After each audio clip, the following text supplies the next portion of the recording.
कहानी बड़ी जबरदस्त बा ए भैया। ऑनलाइन और पबजी के प्यार अब हकीकत में बदलल चालू हो गईल बा।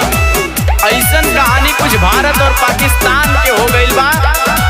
आई हम अपने जुबान से आप सभी के बीच में उगाना के सुनावत वानी। आई सुनी। पाकिस्तान से चल के सीमा सचिन के लागे रहीलू।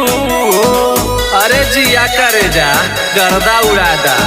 पाकिस्तान से चल के सीमा सचिन के लागे रहीलू।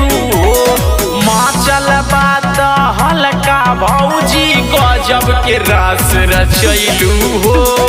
माँ चल बात हल्का सीमा गजब के गेम खेलैलू हो। हैदर खूबे रोवत हउए ऐसन का तू कैलू हो। पबजी खेलत खेलत तू त भारत में चली अइलू हो।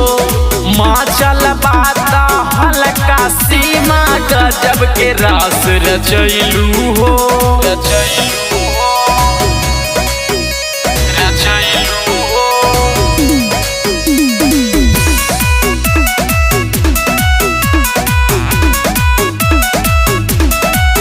तोहर पढ़ल लिखल बेकारे गइल।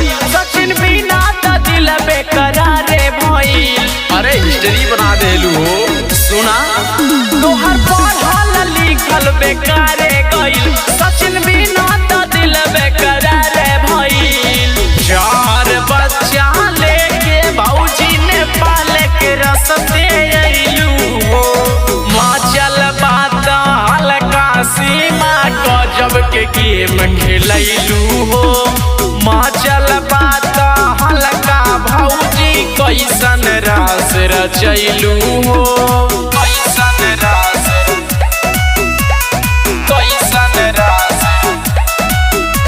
रचैलू हो।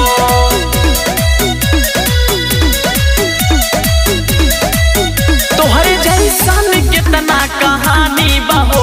पूरे भारत के दुनिया दीवानी बहो। अरे पावर एजे से शुरू होला रे पगली। तोहरे जैसन कितना कहानी बहो। पूरे भारत के दुनिया दीवानी बहो। सूरज धीरज कहे कौन सचिन पे जादू चलैलू हो। माँ चल बात हल्का सीमा गजब के रास रचैलू हो। माँ चल बात हल्का सीमा हैदर के तू